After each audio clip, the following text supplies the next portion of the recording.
de votre fidélité, 20h sur la télévision Futur Média. Bienvenue à cette édition. Les titres, c'est tout de suite.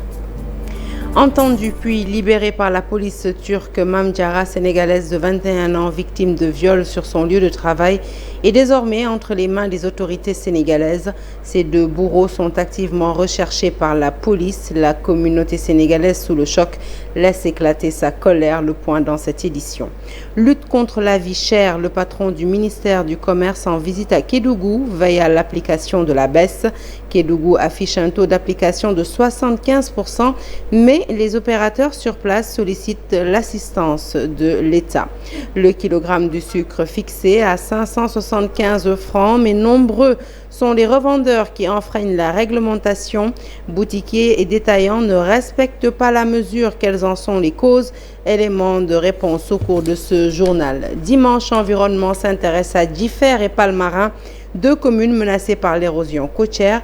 Les dégâts subis par les riverains sont énormes et malgré les nombreuses alertes, le pire est toujours à craindre. Et puis Djaliba Kouyaté sort un nouvel album. L'artiste sénégambien était très attendu par ses nombreuses fans. Au total, 12 titres composent l'opus intitulé TikTok, une manière pour ce virtuose de la kora d'alerter sur les conséquences d'une mauvaise utilisation des médias sociaux. Voilà pour les titres, le développement, c'est tout de suite.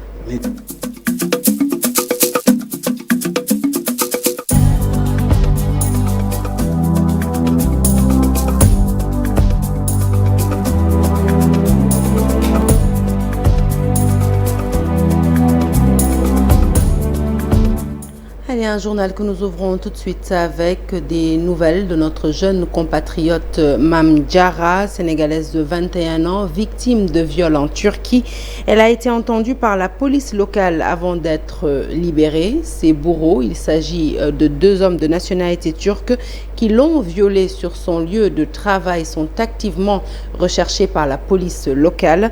Notre jeune compatriote est actuellement prise en charge par les autorités consulaires et les ressortissants sénégalais en Turquie en colère réclament justice. Suivons tout de suite le témoignage d'Hassane Tall. Il est le président du mouvement Yenni Istanbul. Il est joint au téléphone par Chérif Dia. li nga xamante ni mooy xew-xew bi am di xewoon depuis àjjuma ci guddi ab sunu sénégalais di jigéen di ko xamante ni étudiante la rek doon ñëw di liggéey. C'est une étudiante sénégalaise qui travaillait chez les Turcs ici parce qu'elle est en vacances. Et ces derniers n'ont rien trouvé de mieux que de la violer. Dans cette histoire, nous saluons la solidarité des compatriotes sénégalais, mais aussi des autorités, aussi bien de l'ambassade que le ministère des Affaires étrangères. Même s'il y a eu une certaine lenteur, nous voulons que cette affaire soit traduite devant la justice.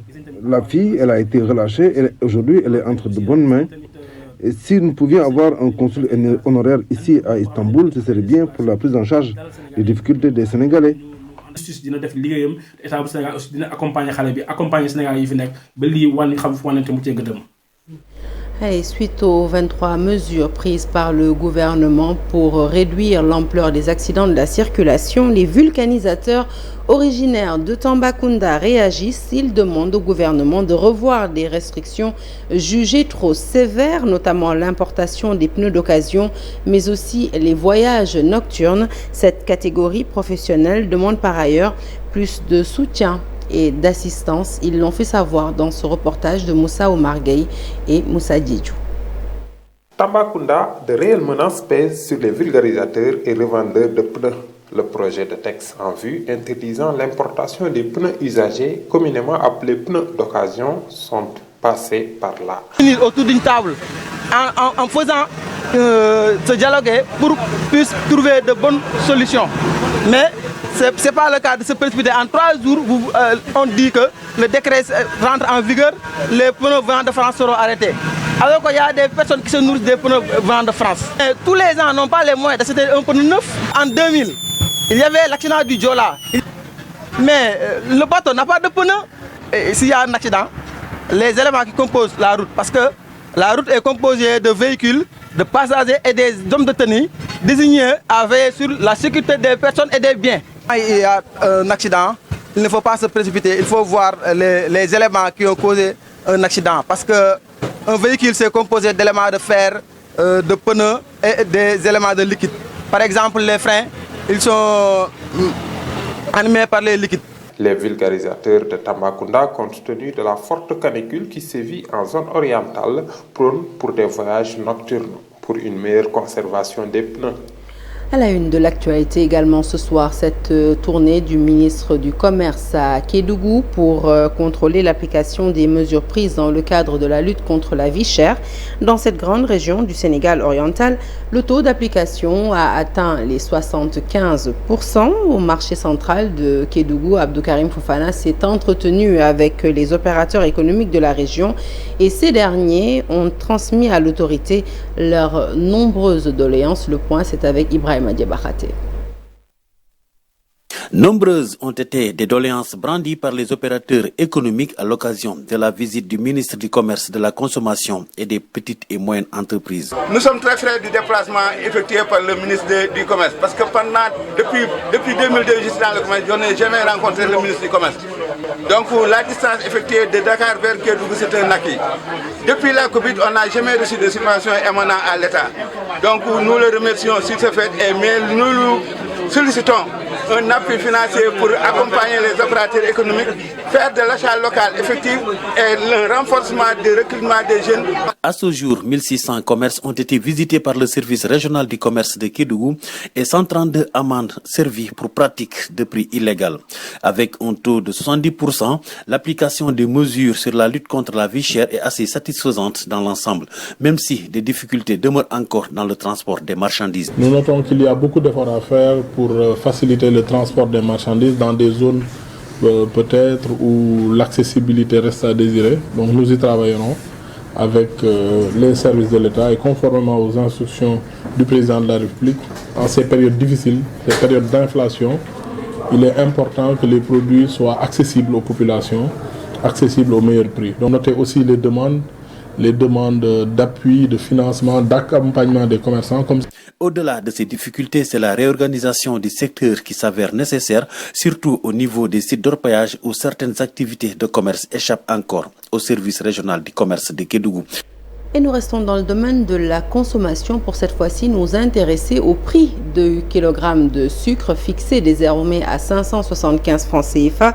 Une réglementation qui, vous allez le voir, n'est pas respectée par certains vendeurs.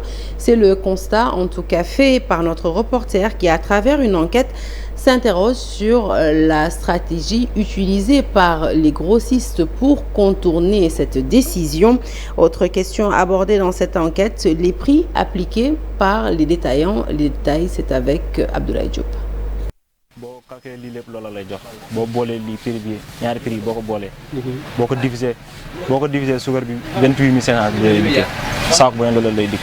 Voici l'astuce utilisée par les grossistes pour contourner la hausse du prix du sucre. En effet, ils établissent sur la facture le même prix exigé par l'État, ici 27 650, mais à l'inverse, ils mettent d'autres produits qui ne sont pas livrés aux détaillants. C'est le cas pour ces produits qui coûtent 4 500 francs, mais en fait, ils sont ajoutés aux 138 250. Ainsi, si on divise par 5, on trouve que le grossiste vend à 28 500 au lieu de 27 650. Beaucoup de vendeurs grossistes ne veulent pas s'exprimer sur ce sujet. Nous avons rencontré un d'entre eux, mais il soutient qu'il n'a jamais pratiqué cette astuce. Vous voyez, si on additionne ces deux montants-là, ça donne 28 500. Le sac de 50 kg de sucre.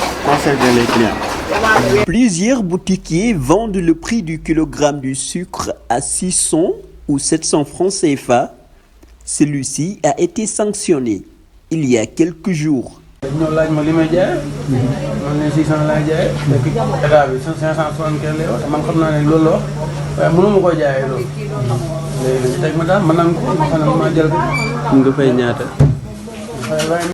Un autre poids pèse lourd sur le dos des boutiquiers, c'est le poids du sac du sucre.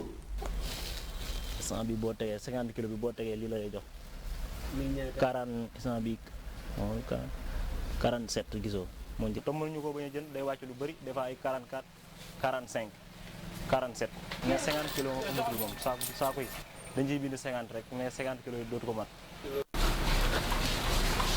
Les mesures prises par l'État sur la baisse des prix du sucre sont respectées sur le papier, mais sur le terrain, c'est une autre réalité qui s'impose.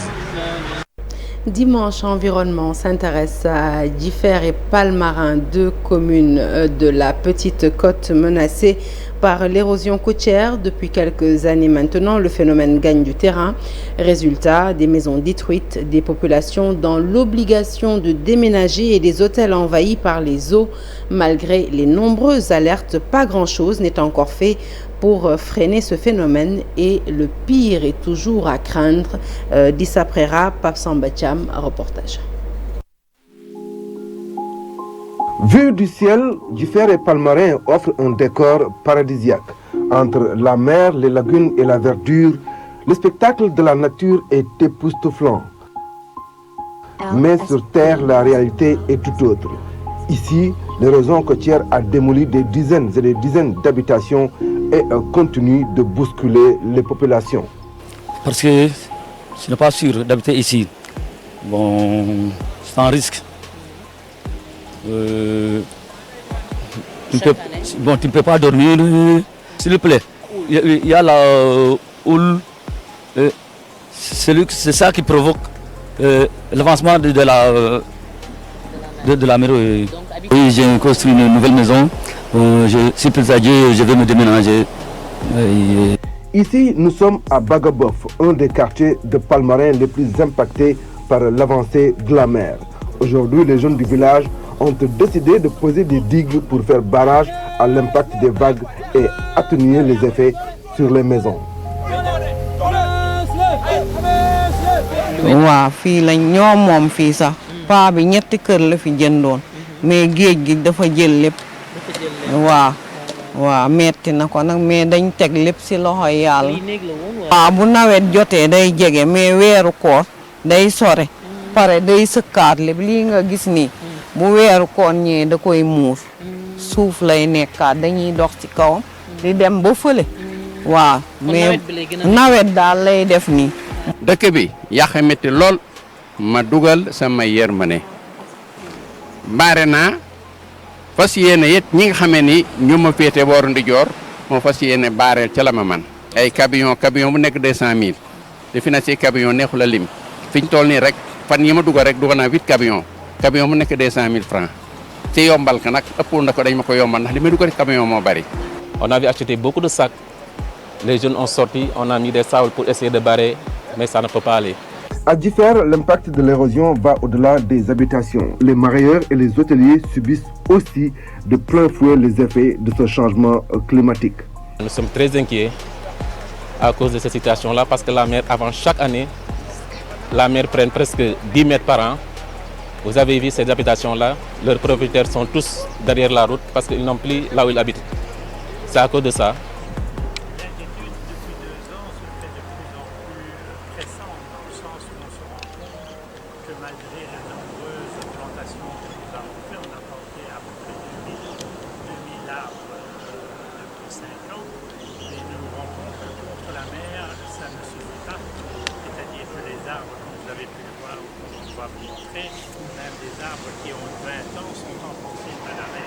Depuis plus de 20 ans, dans cette zone de la Petite Côte, la mer mange la terre. Chaque année, la situation va de mal en pis. La mairie impuissante sensibilise et appelle à l'aide. Donc c'est un phénomène aujourd'hui qui inquiète tout le monde, qui inquiète les populations, comme vous l'avez dit, qui inquiète les investisseurs qui sont dans le secteur touristique. Vous avez vu passer le témoignage du patron de Patrick Lodge et du Yokan Lodge. Vous avez vu passer le témoignage des populations de Palmarin, de Ngalou, de Ngounoumane, qui ont été déplacés à cause des effets de la mer. Donc aujourd'hui, bon, ce qu'il faut faire, c'est de sensibiliser davantage, de relancer. Voilà, ce n'est pas une revendication, mais on est quand même tenu d'informer les populations, d'informer les autorités, de lancer un appel aussi aux ONG. Si on y prend garde, dans quelques années, une bonne partie du village de Djifer va totalement disparaître de la carte du Sénégal. Palmarin, quant à elle, fait encore dans la résistance, mais jusqu'à quand? Lisa Prera, merci. Allons à présent à la découverte du parc national de Djoudja Saint-Louis. Le saviez-vous? Ce parc est fréquenté annuellement par plus de 3 millions d'oiseaux issus de 250 espèces différentes. Ce samedi 15 janvier, il a été procédé au décompte annuel des oiseaux d'eau douce et les acteurs ont révélé les menaces qui pèsent sur le parc et ses pensionnaires. Ils demandent une meilleure conservation de ce site qui est, vous le savez, classé patrimoine international. Ousseynou Diop, reportage. Le parc national de Djoudj est peuplé de 3 millions d'oiseaux et de 250 espèces. Le décompte annuel qui a été effectué ce 15 janvier 2023 permet d'avoir une vue globale sur la situation du parc. Au niveau du parc national des oiseaux, le parc national des oiseaux Djoudj est une zone humide d'importance internationale qui abrite au moins 3 millions d'oiseaux. Les menaces qui pèsent sur les oiseaux dans les eaux sont nombreuses. Selon les responsables, le décompte des oiseaux a pour but de parer à certaines situations. Les menaces, comme vous le savez, ça ne manque pas. Avec la dégradation de certains milieux, la salinisation au niveau des terres, ça a vraiment contribué à certains problèmes au niveau du parc national des oiseaux.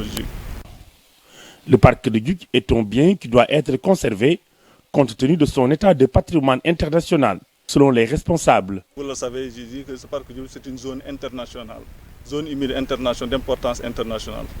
L'oiseau parrain, c'est le balbizarre, qui a un statut particulier au niveau de la convention des zones humides.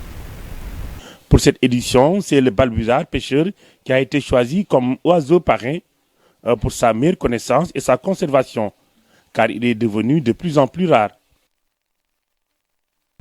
Allez, Pathé John a rejoint sa dernière demeure. La nation rend hommage à l'humain et aux bâtisseurs. Ce panafricain engagé laisse derrière lui le groupe Sounou qui, 20 ans après sa création, continue de rayonner dans le secteur africain des assurances. Ses amis et proches sont unanimes. Ils évoquent le mérite, la générosité et l'humilité de l'homme qui a toujours eu le Sénégal au cœur. Modou Fall et Pape Samba Thiam ont assisté à sa cérémonie de levée du corps. Regardez. Nous sommes très liés par le sang, par le patronyme, parce que par le sang. Et nous sommes très liés également par le cœur. Et j'ai beaucoup appris avec Pathé. Qui était un homme d'abord un très bon musulman et doté également d'une sagesse sans limite. Et j'ai beaucoup appris dans le monde des affaires, comment ça marchait, quel était également comment on devenait un champion. J'ai beaucoup appris ça de lui. Et aujourd'hui, c'est un moment pour nous de recueillement et de prière. Et nous prions Allah qu'il l'accueille dans son paradis éternel. Et il l'a fait. Parce que justement, il était un homme de cœur et un homme également un bon musulman. Et je peux en témoigner. Le ministre de la Pêche, de l'économie maritime et son homologue de la solidarité nationale ont présenté les condoléances du chef de l'État suite au décès d'un pêcheur après le chavirement d'une pirogue. Rappelons qu'à bord de cette pirogue, il y a un rescapé et un porté disparu activement recherché par les services compétents de la marine. Les Matidien, Mamadou Gueye nous font le point. Au nom du président Macky Sall et de monsieur le Premier ministre et tous les membres du gouvernement, nous sommes venus aujourd'hui à Joal en leur nom pour présenter les condoléances les plus attristées aux familles éplorées suite à cet incident qui s'est produit en haute mer, occasionnant des pertes en vie humaine et aussi des blessés. Parce que par la grâce de Dieu, il y a un rescapé parmi les 3 qui étaient portés disparus.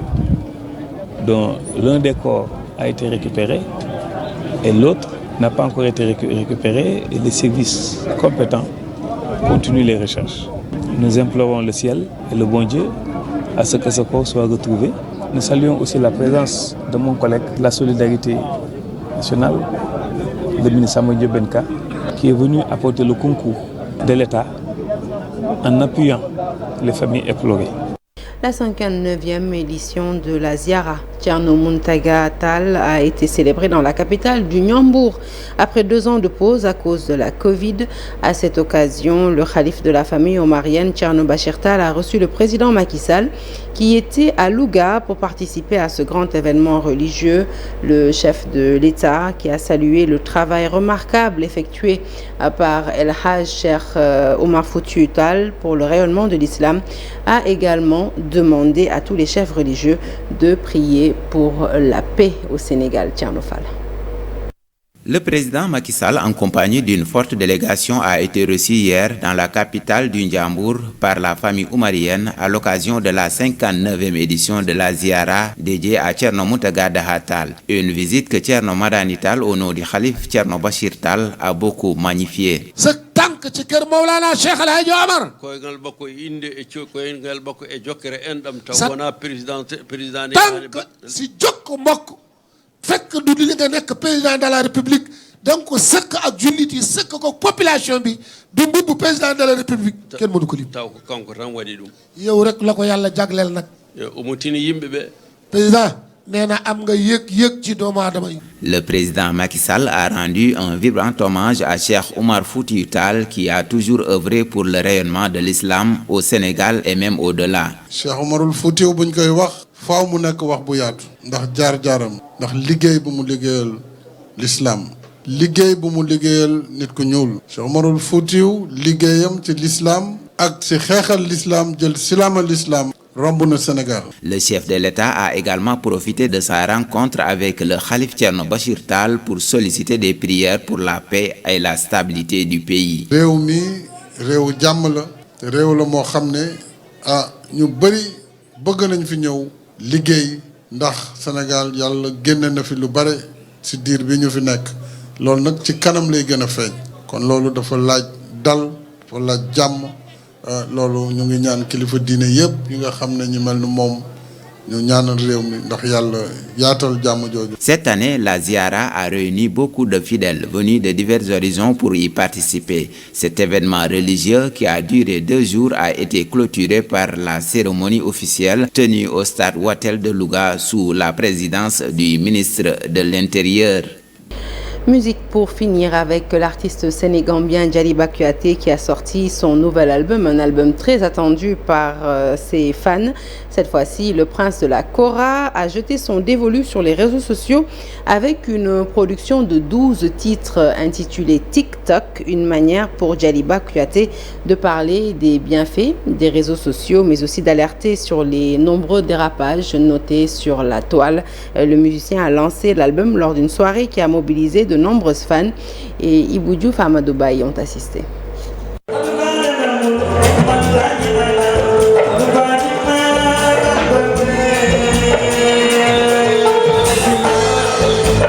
Quelques sonorités pour accueillir ses hôtes venus en masse. L'artiste Djaliba Kouyaté a présenté sa toute nouvelle production, TikTok, pour parler des réseaux sociaux.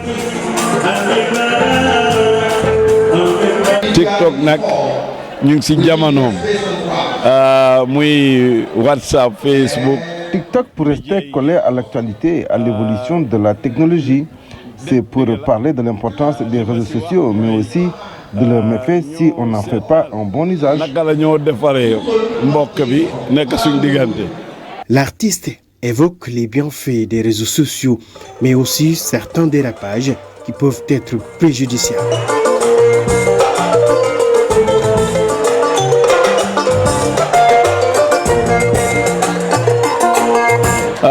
Dina dem ba 12. Oui. L'album est composé de 12 titres. Cela m'a permis de remercier encore tous mes fans. Je suis un artiste de la Sénégambie. Au Sénégal, je suis très apprécié, même si certains ne comprennent pas les paroles de mes chansons. Dina dem ba 12. Oui. Dem na ba 12 morceaux.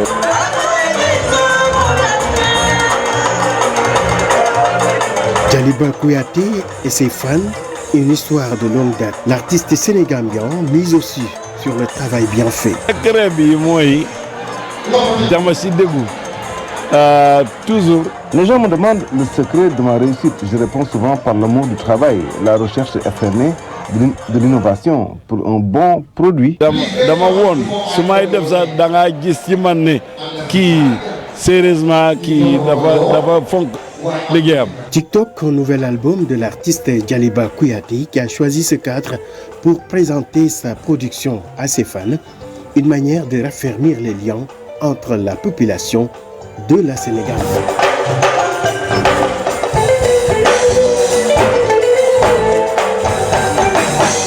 Voilà qui met fin à ce journal que je suis ravie de vous avoir présenté, un journal que vous pouvez suivre en replay sur toutes nos plateformes digitales. Excellente suite de programmes sur la télévision Futur Média. Bon début de semaine à toutes et à tous.